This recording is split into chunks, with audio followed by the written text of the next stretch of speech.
Com um cenário político extremamente instável, cresce o número de pessoas que preferem não votar em nenhum candidato. Esses eleitores que votam nulo, em branco ou que nem aparecem para votar têm preocupado até mesmo o Superior Tribunal Eleitoral. Mas afinal, quais são os motivos que levam as pessoas a abrirem mão da escolha daquele que vai governar a cidade ou país nos próximos 4 anos? Não é de hoje que a população brasileira vem mostrando que seus representantes não os representam como ela gostaria, e esse descontentamento tem ficado cada vez mais forte, como mostrou o resultado das eleições. No segundo turno das eleições presidenciais de 2014, a porcentagem de abstenção foi de 21,10%, votos brancos foram 1,71% e votos nulos foram 4,63%. Neste ano, no segundo turno, a porcentagem de abstenção foi de 21,30%, votos brancos foram 2,14% e votos nulos foram 7,43%, totalizando mais de 30,87% da população que simplesmente não votou. Ou seja, mais de 42 milhões de brasileiros não votaram para presidente este ano. Segundo dados do TSE, no segundo turno das eleições municipais aqui na cidade do Rio de Janeiro, a porcentagem de votos brancos e nulos somaram 20% do total de pessoas que foram votar. Se somarmos esse valor à porcentagem de pessoas que nem foram votar, temos um total de 46% da população que não manifestou interesse na escolha do prefeito. Por que a população deixou de acreditar na política? Porque as pessoas estão descrentes com nossos governantes. Os candidatos que estão se elegendo, nenhum deles é legal para elas. Se a pessoa lê a proposta, vê as propostas e não vê nada que vai favorecer ela ou alguma coisa que ela se identifique, eu acho que ela não vota, resolve não votar, ou então votar nulo, ou então votar em branco. Na primeira opção, eu acho que é a falta de alternativas, o cansaço da corrupção e as pessoas não aguentam mais, na verdade elas não esperam mais nada de ninguém. Quando uma pessoa ela fala que vai votar em branco ou que vai anular o voto, eu acho que essa pessoa não entendeu o que é a política. Porque a política, ela é você tomar parte, né? E quando você vota em branco, você está deixando que outro tome parte para você, né? Você está tirando o corpo fora do jogo político. O descontentamento do brasileiro com a política é o descontentamento global com a política, com a democracia. Mas, nos últimos anos, isso tem se agudizado profundamente. Tem uma pesquisa do Instituto Casa da Democracia que mostra que 10 anos atrás, mais de 50% das pessoas estavam satisfeitas com o regime democrático. Esse nível chegou agora a 19%, ou seja, de cada 5 brasileiros, 4 estão profundamente insatisfeitos com a democracia. Insatisfeitos com a democracia significa estar insatisfeito com a forma como as instituições políticas funcionam, estar insatisfeito com a política. Márcia e Eduardo fazem parte deste número de pessoas que se encontram insatisfeitas com a democracia e com a realidade política do nosso país, e listam motivos pelos quais abrem mão de votar. Eu não gosto de pluripartidarismo. Eu peguei uma época realmente do comunismo. Eu sei que tínhamos 2 partidos, era bipartidarismo. Sei que também não era aquela coisa boa, entendeu? Um ficava submisso ao outro, mas eu acho que se nós tivéssemos 2 partidos realmente com consciência política, pensando na democracia, o Brasil iria para frente. Eu voto em branco justamente pelo fato de não acreditar mais na política do Brasil, né? Os deputados, todos que entram, fazem as mesmas besteiras. Os presidentes que entram fazem as mesmas besteiras. Então, assim, eu não vejo mais o porquê de eu me disponibilizar a votar nessas pessoas. O que a gente vive no Brasil, especialmente, é uma onda de escândalos de corrupção que acaba contribuindo, inegavelmente, para o desencanto da sociedade em relação à nossa classe política. Não são poucos os escândalos e, de fato, isso acaba arrefecendo o interesse da população pela política, o que eu acho muito danoso. Porque se houver o desinteresse, aí mesmo é que essa situação não vai mudar. Então, acho que o cidadão, apesar de tantas notícias ruins, deve continuar se aprofundando, se informando para votar em políticos que possam mudar essa situação. E para que Márcia sinta vontade de votar e acreditar na política, ela deixa a dica. Falta os políticos fazerem o que cumpre, entendeu? Realmente fazer o que cumpre. A partir do momento que o povo verificar que realmente está acontecendo o que eles cumpriram, aí sim vai começar a dar certo.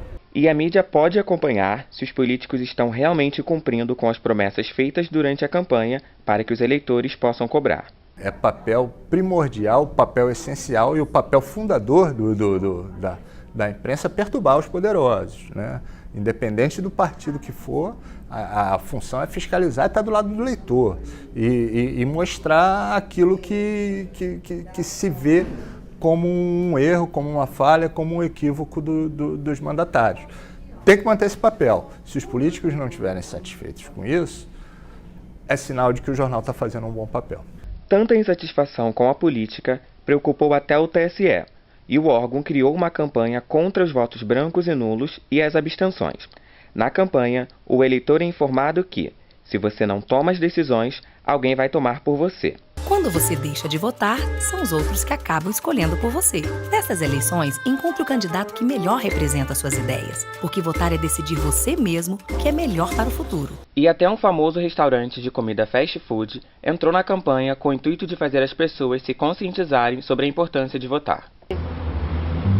Este é o Whopper em branco, um sanduíche com ingredientes escolhidos por outra pessoa. E quando alguém escolhe no seu lugar, não dá para reclamar do resultado. Seria bem ruim 4 anos desse lanche. O brasileiro ele tem pouca formação política e isso realmente pode ser culpa, inclusive, disso que a gente está discutindo aqui, que é a questão da imprensa. O que é necessário é que esse tipo de informação e o tipo de participação não se reduza apenas ao tempo da eleição. Você está certíssimo quando levanta esse caso, porque esse é um dos motivos da insatisfação do brasileiro com a democracia. E o brasileiro não tem se sentido representado por quem está lá. Nós, eleitores, cada pessoa, deve procurar, o seu deputado deve procurar e cobrar desses representantes uma prestação de contas e uma atuação mais positiva dentro daquilo a que ele se propôs fazer e aquilo que ele se propôs representar. Esse desinteresse da população pela política está mudando, ou seja, o desencanto ainda é muito grande. O número de votos brancos, de abstenções, de votos nulos, nessa eleição foi altíssimo, chegou a 30%. No primeiro turno, o número de votos brancos ele chega a ultrapassar a votação de muitos candidatos. Então, tem esse desinteresse, mas ao mesmo tempo, esse desencanto, mas ao mesmo tempo tem um interesse cada vez maior da população na política. Isso já é eu reputo como uma mudança boa. E se nós falássemos de política nas escolas, as pessoas levariam em consideração a importância de votar? Levando em consideração que a educação de casa ela já está vindo falha, creio que talvez sim, mas talvez também não.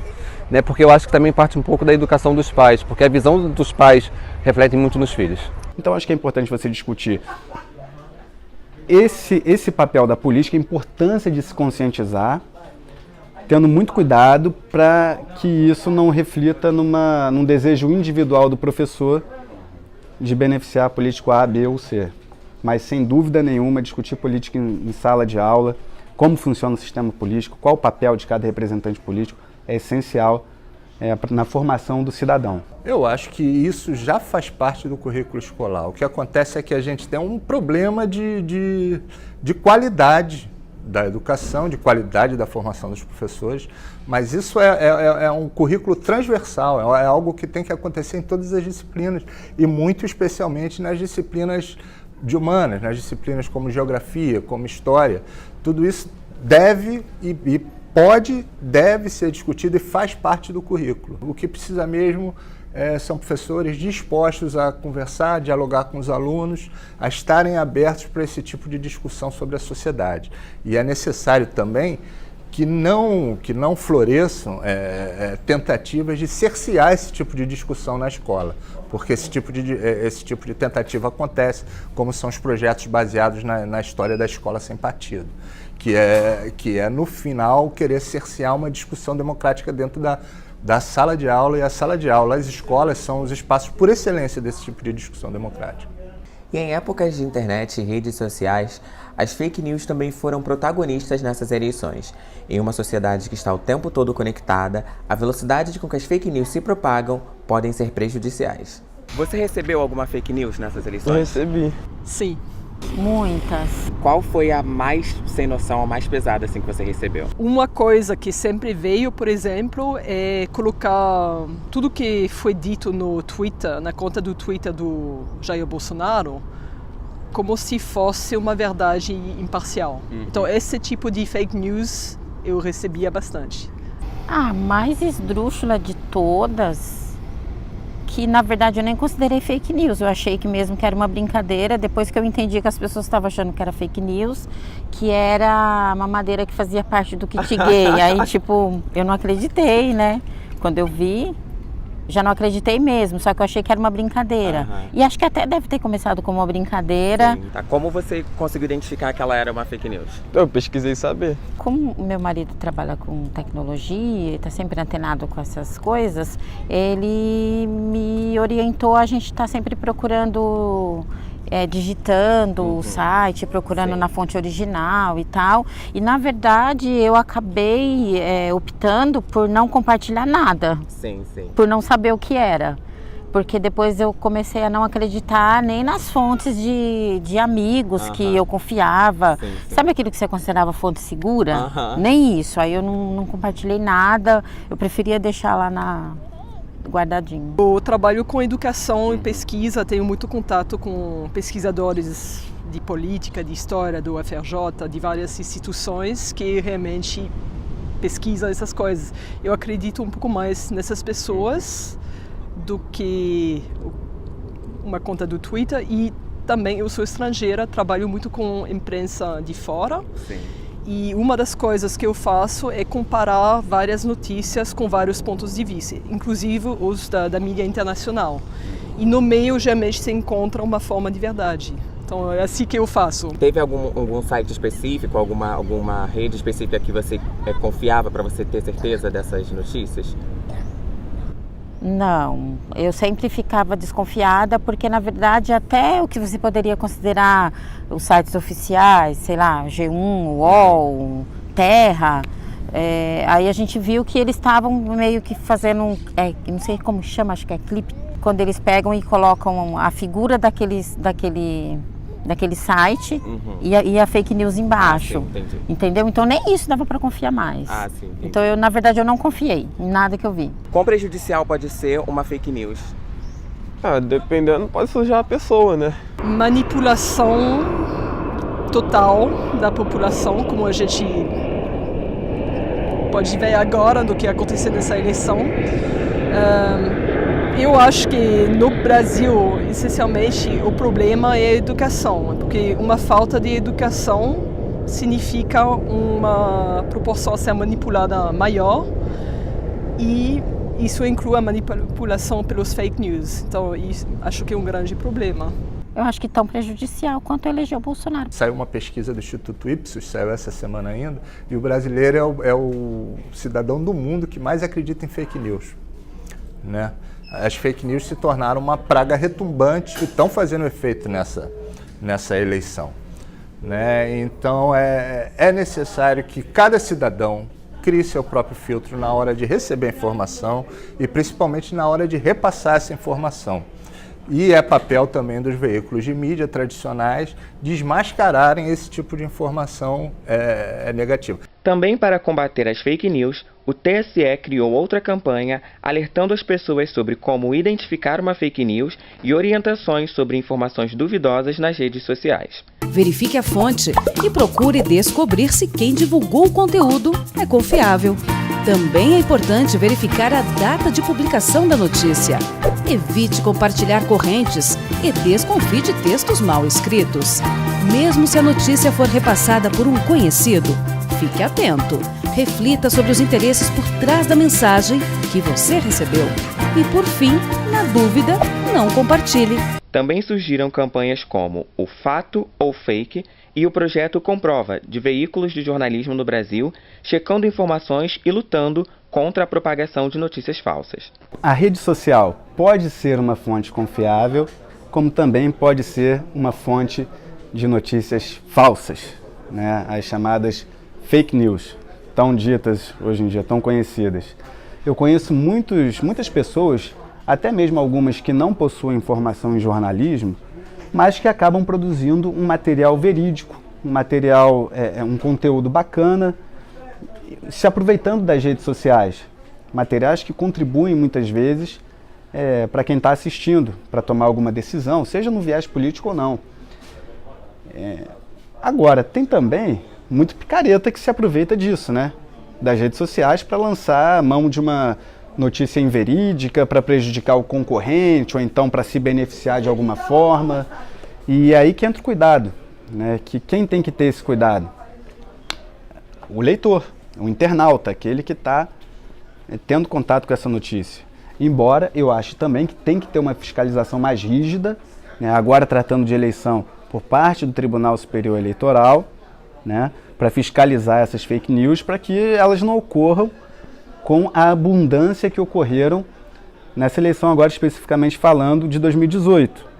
Eu acho que o TSE, essa é uma opinião minha, deixou muito para cima da hora. Vamos criar um conselho para avaliar, mas pouco se discutiu, foram pouco discutidas as medidas práticas para impedir essa disseminação de notícias falsas, que foram proliferadas a rodo ao longo da eleição de 2018.